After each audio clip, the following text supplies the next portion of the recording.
I'm Bethany Collins, and I'm here with my daughter, Sarah Faith Collins, and she is actually going to be the helpie for our Practice One video for me. So I've explained a little bit about the culture and what we're doing here, and the point of this. So I'm gonna let you introduce yourself because you know who I am. I'm gonna let you introduce yourself, and we'll go from there. Hi, I'm Faith Collins, and I am a middle schooler in 8th grade, and I have grown up as a Christian, a Free Will Baptist, and I go every Sunday and Wednesday. And my parents were divorced in 2018, so I grew up with divorced parents, and it kind of changed my view on how some people view that in our church, whether or not you should be divorced. Okay, so the whole point of this is about culture and talk about different kinds of groups and how you have been your culture as a child. Of course, you're still a child, but talk about the different kind of stuff that you made you aware of your personal culture. So you're in middle school, you said you were a Christian, you grew up in church, and you have divorced parents. So all those things kind of make you who you are. And you said that's shaped your beliefs a little bit, right? Okay, so tell me about some of the cultures that play into those roles. What do they do? Some of the things that you have done that you associate those cultures with. You say you go to church on Sundays and Wednesdays. So church is a big part of your life. Yes, we go to church every Sunday and Wednesday, and we go if we are having a holiday, and we do something for that holiday. On Christmas, we have a tradition where we do a walk through Bethlehem for every Christmas.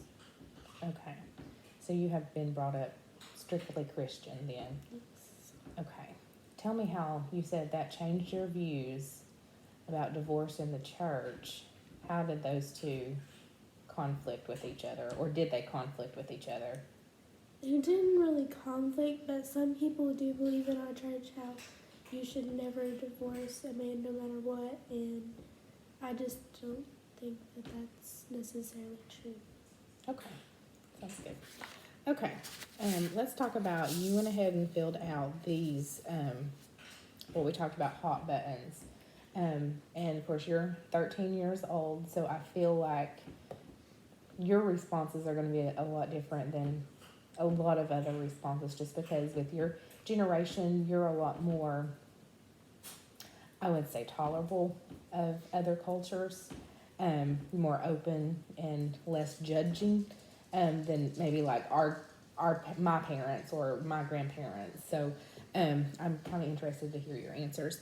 Let's talk about race. You said that you would be comfortable with most races except Hispanic. Why is that? Because I feel like Hispanic is kind of just a lot of there's a lot of difference between us than all the other races. And Okay. they're kind of hard to understand and hard to read. Okay, so would it be a language barrier for you think? Or Mostly they're just like their personality wise and stuff, they're a lot different than others. okay, so you would be most uncomfortable with that type of race to sit down one-on-one with, right? So for the others, you have no problem sitting down with African Americans, Asian, Caucasian, or Native Americans. And I would say, minus the Asian, most of those would be English speaking. The Hispanic would be the one that is probably Spanish speaking. So that might be a barrier. When you said hard to understand, I wonder if that's what you meant. Okay, do you prefer a sex one over the other, male or female? Is there a group that you are more comfortable with, or a group that you are less comfortable with? Or are you good to sit down and talk to both? Or I can probably, if most likely, talk to both. okay, I'm comfortable with everybody. Sometimes I'm not so comfortable with like a lesbian or a transgender. Okay, so that was our sexual orientation. You're looking ahead, aren't you? Okay, so let's see here. Sexual orientation. You said you were not so comfortable with lesbians or transgender, so we have transsexual on there. What about just what if you didn't know what their sexual orientation was? You were sitting down one on one with a friend, okay? You had no idea that they were gay. Would that that wouldn't affect anything, and then you find out that they are gay? How would that affect it? How would that affect your being comfortable being around them? It would affect it a little bit knowing that they are, but if we were friends before, I don't think it would necessarily change a lot of it. Okay, so how would you say that you were uncomfortable in front of those people? Just knowing, like, kind of that they're for, like, the opposite. Not me knowing I'm not and don't believe in that. So it goes back to a religious issue, right? Okay, so that's your personal opinion, right? So everybody is entitled to their personal opinion. So you would not be very comfortable with someone of different sexual orientation talking to, right? Okay, so speaking of religion, what about religion? Let's see, I'll let you. Are you comfortable sitting down with people with other religions, talking to, being with? Mostly, not so much people who don't, like, if you have, like, most religions, I guess, kind of believe in the same belief, just believe it differently, completely differently, but, like, believe. That's okay, Honey, it's fine.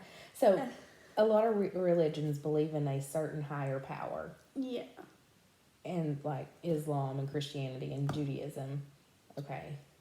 But, like, an it is atheist different. or someone like that does not believe anything at all. So that'd probably be a little different. And how would you feel if you were sitting in front of someone like that? How would that make you feel uncomfortable? Just knowing that they're not, like, they don't believe in, like, anything at all. And they don't think anything's true. So why would that make you feel uncomfortable? How would that make you feel uncomfortable? Is it because of your beliefs, or Mostly because of my beliefs that you would and knowledge of other, like, religions. Okay. What about age-wise? Are there any groups that you're more comfortable with age-wise? Like we put on here, you actually marked out 61 and older. But everything else you look like you were comfortable with. We have 6 to 17 years, 18 to 30 years, 31 to 60 years, and then 61 plus. Why? So you're comfortable? Tell me why you're comfortable with the ages that you're comfortable with. Probably because they're a little bit younger and understand me a little bit more because I'm a little bit younger. Okay. And I'd probably be most comfortable with, like, my age group and just a little bit older because they know what, like, they're on my level. They understand. Okay. So if someone needed to talk to you, you would be better off talking to a friend, helping a friend out that's on maybe in middle school going through the same things you are versus someone a little older or younger. What about socioeconomic status? And I want you to think about this too. As you go to school, there's poor, there's middle class, and there's wealthy. Is there a certain group that you're more comfortable being around, talking to? Do you see the division, and how is that in your culture? It's definitely a division. In the middle school, you can tell who has, like, new nice clothes and who just has, like, poor ratty clothes, or just who is fine. Okay, so if that's part of who they are and part of their culture, is there one specific that you feel uncomfortable around? Probably really wealthy people because I feel like they feel more empowered than others, and I don't like that about people. Okay. So you'd rather be with someone maybe in middle class or even a lower class to be one-on-one with. They would make you feel more comfortable. Is that what you're saying? Okay. And let's talk about psychological status, and I explained some of this to you. Um, Basically, you put that you would just want to be around someone who is anxious. Um, Everyone else you didn't feel comfortable with, and that probably has a lot to do with your age, but I just want you to elaborate on that a little bit. So substance abuse, you would not feel comfortable talking to someone with substance abuse, depressed, actively psychotic, or even mildly distressed. You said you could handle someone with anxiety. Yes, I can very much handle someone with anxiety. I don't know about substance abusing because I know like that would just make me uncomfortable knowing that they're using it and they're not gonna stop. Okay. And depressed, I wouldn't know how to help that or do anything about that, so that would make me feel uncomfortable knowing that I don't know how to help that. Okay. And mildly distressed, I wouldn't. Same with the depressed, I wouldn't know how to help that, so that made me feel uncomfortable. Okay. And especially the actively psychotic, because that'd make me just a little bit nervous. It'd make you nervous. Why do you think that would make you nervous? Just knowing that they could do something or they're really psychotic. Okay. Okay. Very understandable. So I want to ask you these. What have you learned about yourself? Did you learn anything new about yourself when you were looking at this? Like, did you think that you're accepting of everyone until you take a look at the individual list? What did you learn anything new about yourself? I did. I didn't necessarily know that I chose more middle class and poor people. Okay. Until you really sit down and thought about it? Okay. Or especially like the sexual orientation. I didn't really think I would be that open to people like that. Okay. Because I've always shut that down. But So what kind of reactions did you have when you were thinking about some of these hot buttons, as we call them? When I say gay or wealthy class or even actively psychotic, what kind of reactions does that produce? definitely, like, for example, the actively psychotic, that makes me kind of like, I wouldn't say nervous, but like, Maybe uneasy? yeah. Okay. So what were some of the things that you feel like you could work on to maybe change that or be more accommodating, or would you want to be more accommodating with that? I would definitely want to be, just to be more open, and I would change that probably by getting to know the reason why they chose to be that way.